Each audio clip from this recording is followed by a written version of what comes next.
Perguntas e respostas 10. Perguntas e resposta 10. O que é o tempo? O que é o tempo? O tempo é um sábio que tudo resolve. Ele acalma, tranquiliza a todos e a tudo. O tempo cura tudo, renova a coragem, acaba com o medo, dá otimismo. Cresce a fé, guia os perdidos, ampara os inválidos, dá força aos fracos, ergue os corações abatidos, destrói as maldades, silencia as calúnias, transforma as paixões em virtudes, tristezas em alegrias, sementes em árvores, flutes em flores, ódio em amor, guerra em paz. Então, o tempo é dado para nós como um santo remédio. Remédio para tudo, tudo que acontecer conosco, tudo que nós machucarmos alguém, formos machucados, qualquer atitude que tenha, as pessoas serão amparadas pelo tempo. Mas esse tempo que é dado, é tempo para nós nos ajustarmos, aceitarmos as situações, diminuir mágoas, eliminar o ódio, a vingança, para termos paz. Quem vive em guerra não vive. Está sempre 24 horas totalmente destruídas, né? As tristezas virão, mas também virão as alegrias com o tempo. E nós temos que aprender a lidar e fazer isso acontecer. Hoje é tempo de ser feliz. O que eu preciso para ser feliz? Eu preciso comer um doce, fazer um passeio, dar uma caminhada. Ok, vai, faça, vá ser feliz. E essa felicidade, quando estiver caminhando, por exemplo, vai te trazer o encontro com o mundo espiritual. Então o tempo é tão sábio que quando nós vamos caminhar, ele nos leva a mente para encontrar com Deus, no nosso relaxamento que estamos tendo. Então, com o tempo nós aprendemos a lidar com as coisas desconhecidas e perdemos o medo. Quantos medos nós já perdemos de eventos, de atitudes, de compromissos? Por quê? Ele deixou de ser desconhecido.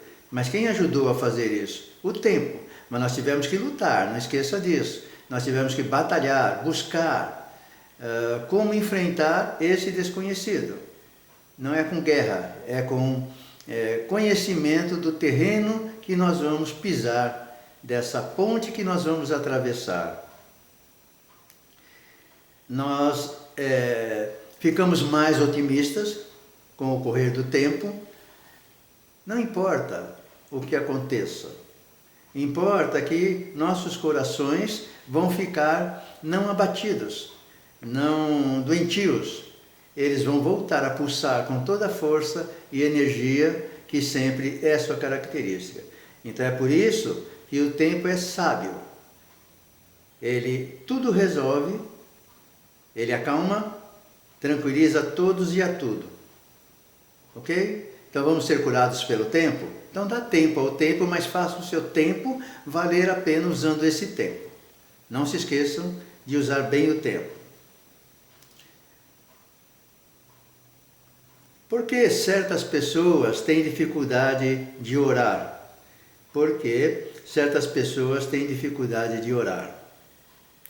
Há pessoas que não conseguem orar e quando vão orar, ocorre-lhe pensamentos de teor vibratório muito baixo. Na hora da prece, são assistidas por lembranças de coisas desagradáveis, vulgares, sensuais e não sabem compreender como isso acontece. É o resultado de seus hábitos mentais, ou seja, pensamentos, conversas e desejos de coisas inúteis e improdutivas para o espírito. Nós passamos às vezes por etapas na nossa existência que nós íamos orar antes de dormir e não conseguimos nos centralizar com a oração. principalmente se fosse para pedir para uma pessoa que nós não gostamos muito. Pedir para que essa inveja, esses ciúmes, ou essa mágoa que foi criada, seja apagada entre nós e voltemos a nos conversar. Então, quando nós vamos orar, nesse sentido, por exemplo, nós começamos a prece. E no meio da prece fala assim, eu não quero saber de você, eu quero que você morra. Não fique preocupado com isso. Amanhã, faça novamente. Essa prece, por exemplo, o Pai Nosso, nós vamos falar, Pai Nosso que está no céu, não está mais nada não, eu não quero saber. Mas vai chegar uma hora que nós vamos, a partir do tempo que nós fomos realizando essas atitudes ao dormir, a oração por essa pessoa, nós vamos começar a rezar o Pai Nosso e ele vai chegar até o fim. Quando ele chegar no fim, nós já tiramos todo esse mal-estar, toda essa angústia, e nossos pensamentos estarão melhores. Por quê? Porque ao rezar por ele, ao orar por ele, pelo mundo, por nós, etc., nós começamos a acreditar que estamos sendo ajudados.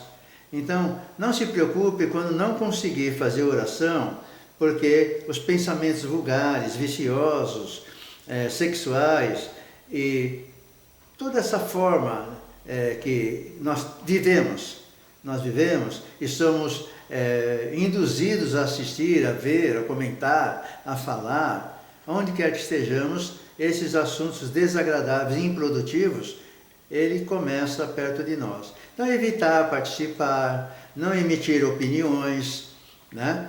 Silenciar, porque tem que ficar ali naquele ambiente, seja no trabalho, por exemplo, mas não deixe corroer o seu coração e a sua alma.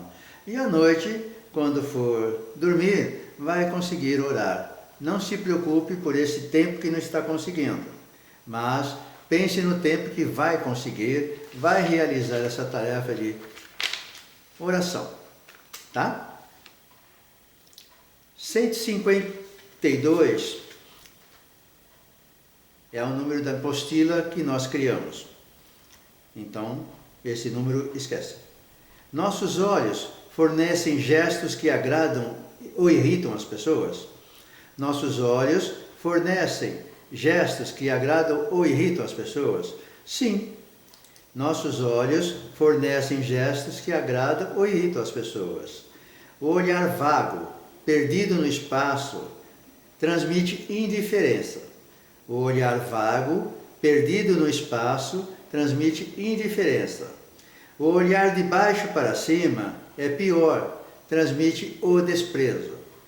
O olhar de baixo para cima é pior, transmite desprezo.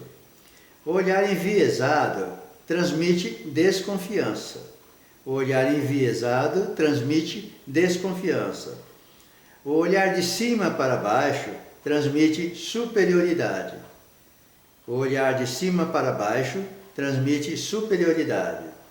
Os olhos são espelho da alma, porque eles refletem mais que os lábios aquilo que pensamos e, sobretudo, o que sentimos. O olhar meigo e sincero, terno e carinhoso, dá confiança ao ser humano que busca socorro. Os olhos de Jesus sempre dão conforto à nossa alma carente. Então, os nossos olhos são espelho da alma, transmitem os nossos sentimentos de desprezo, de inveja, de ciúmes, de amor, de carinho, de piedade com as pessoas. Então, as pessoas captam a nossa intenção realmente de prejudicar ou auxiliar através dos nossos olhos.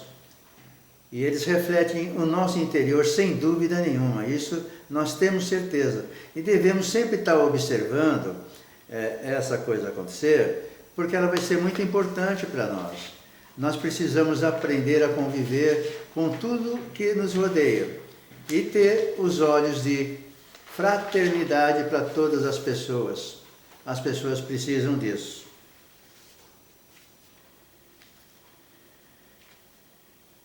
O toque é mágico.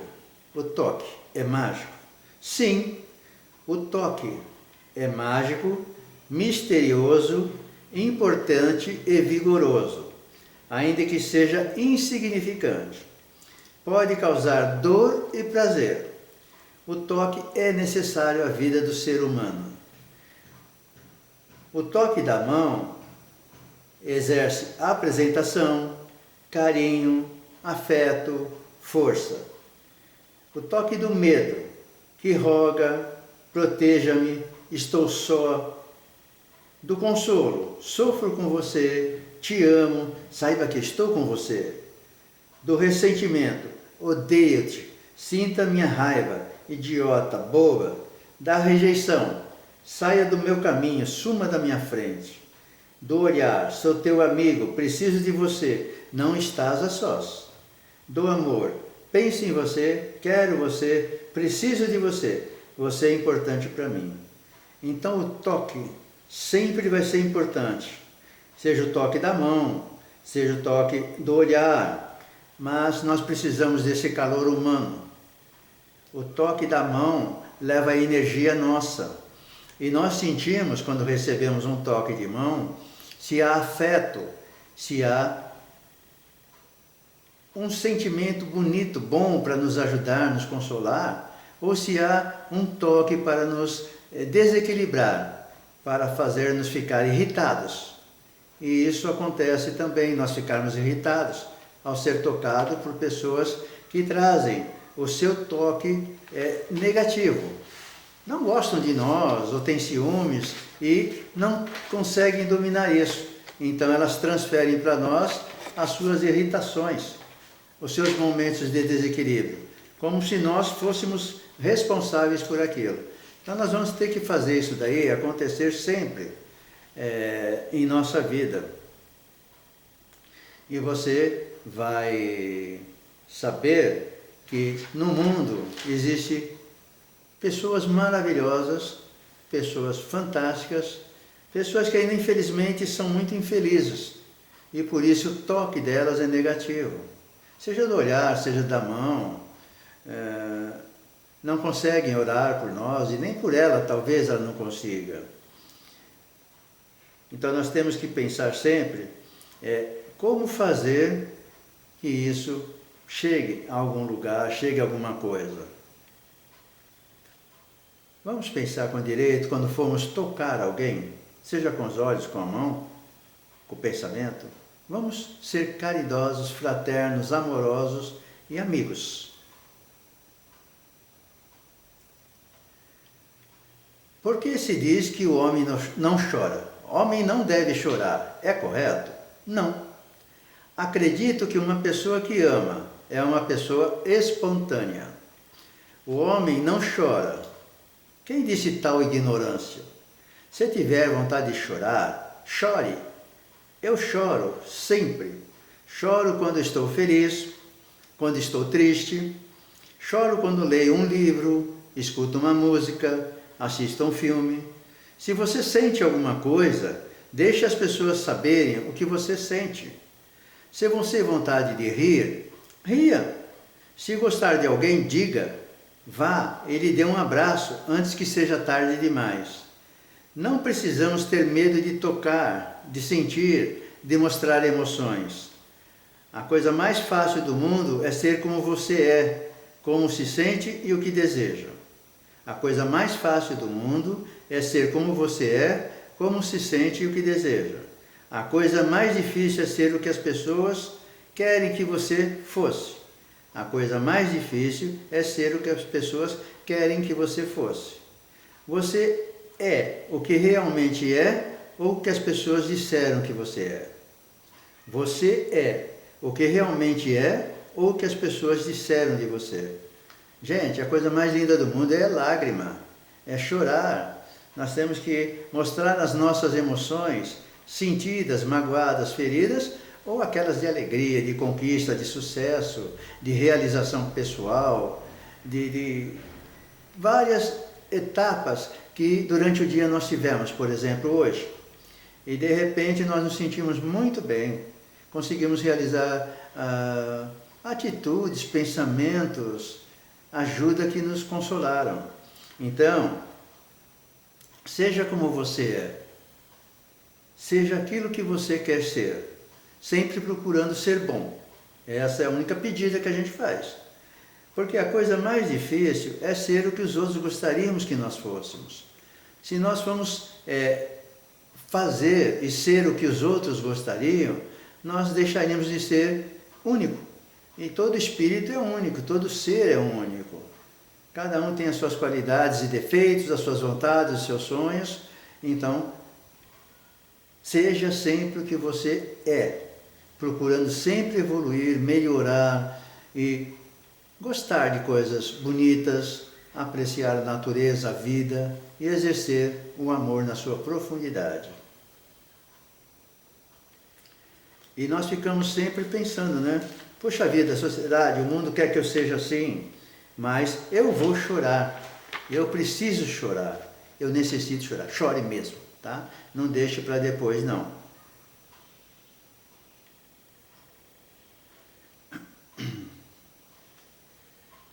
A imaginação é o maior tesouro do orador?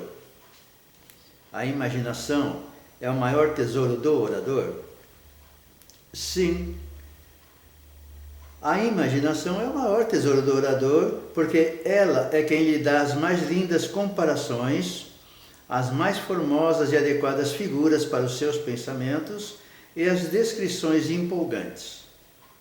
O orador sem imaginação é o mesmo que um cantor sem voz, um pintor sem tinta e pincel. Os seus pensamentos serão frios e inertes, não terão força de convencer e comover a todos. Então, como é que se faz a imaginação? Lógico que tem pessoas que são bem dotadas, né? Já vem de berço, já vem nessa encarnação, retido essas informações que conquistou durante as milhares de encarnações que já teve. Mas nós podemos isso com historinhas, frases, olhar o que nos rodeia. Como é que anda um pássaro de pernas finas, de pernas longas? Como é que consegue ficar em pé, com patinhas tão leves, né, tão finas? Então nós vamos olhar esses detalhes e nós vamos, com todos os detalhes que nós olharmos, nós vamos criar fatos que vão dar criação de fantasias, de sonhos, e isso faz com que nós criemos e aumentemos a nossa imaginação. Então, quando vamos dizer uma frase, nós podemos usar a imagem de uma rosa, de um menino correndo. Essa imaginação é que todos deveriam prestar atenção e desenvolver. Não se comparar àqueles que já trazem isso de berço. Mas nós podemos ser criativos, nós podemos criar fantasias que levem as pessoas a viajar por esse caminho que nós estamos levando, né? Então, se nós não tivermos imaginações, caminhos para mostrar, nós seremos frios, as pessoas não sairão do lugar. Pode achar a nossa voz bonita, o assunto foi colocado muito bem, mas elas não vivenciaram aquele riozinho pequenino e sua água fria nos pés. Aquele sol que pegava nos nossos olhos e nós não enxergávamos. Dando esses exemplos pequenos, nós vamos desenvolver o discorrer. Por que nós estamos falando do menino correndo, do sol que ofuscou a nossa vista? Nós temos que continuar e dizer por quê. Quem lembrar de um menino correndo, ver o menino correndo, ele vai falar, puxa vida, eu escutei na palestra, o orador disse isso. Nós precisamos realizar dentro dos nossos corações a maior glória de fazer o mundo ser melhor. E nós podemos fazer isso com certeza. Nós temos essa condição. Qual um caminho que a caridade deve começar? Qual é um caminho que a caridade deve começar? A caridade deve começar pela boca. Quando não começa pela boca, dificilmente se expressará com segurança através das mãos. É pela boca que aprendemos a auxiliar nossos semelhantes. É ainda por ela que pedimos ao céu, suplicando socorro e misericórdia. É preciso vigiar a boca, porque o verbo cria, modifica, renova ou destrói. O homem vale pelo que sente e não pelo que diz. E isso é uma verdade. Quando nós emitimos a nossa voz e as palavras saem pela boca, elas podem construir, podem destruir, podem fazer ruir um prédio. Por quê? Porque ela tem força. Ela pode diminuir o sentimento de uma pessoa, desvalorizar essa pessoa ou dar alto astral a essa pessoa. Então nós precisamos ver que tudo que nós fazemos vem o pensamento e depois a emissão desse pensamento. É nesse momento que o nosso coração tem que ser uma pessoa boa, uma pessoa que pense com carinho, não faça para os outros aquilo que não quereis que faça para você. Então, vamos tomar muito cuidado com a nossa boquinha, porque a nossa boquinha às vezes nos leva a caminhos muito difíceis. Então vamos precisar, né? Precisar usar a nossa boquinha bem, tá certo?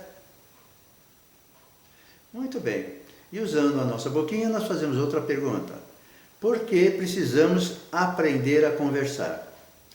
Nós precisamos aprender a conversar porque conversar é o encontro das mãos, cabeça e corações vazios, abertos para que aconteça a magia da interação de pensamentos e de ideias. É deixar a vaidade e a certeza do lado de fora, para se descobrir a verdade no momento presente, pois a conversa só é possível quando algo novo pode acontecer. O que quer dizer isso? Nós vamos para uma reuniãozinha de bate-papo, mas nós já vamos prevenido com as nossas verdades.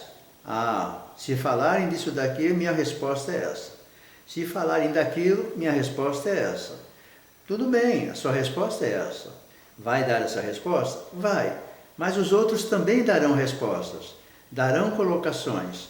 Então é por isso que fala, é o encontro das mãos, cabeça e coração vazios, para receber novas informações, a analisar, a avaliar, e aí sim nós vamos aprender a conversar, ouvindo, dizendo, analisando, modificando o que tiver que ser modificado. Deus estará sempre entre as pessoas que estão querendo melhorar e fazer a interação com a sociedade de forma mais justa, mais amena e mais amorosa. Espero que vocês tenham gostado. Até a próxima.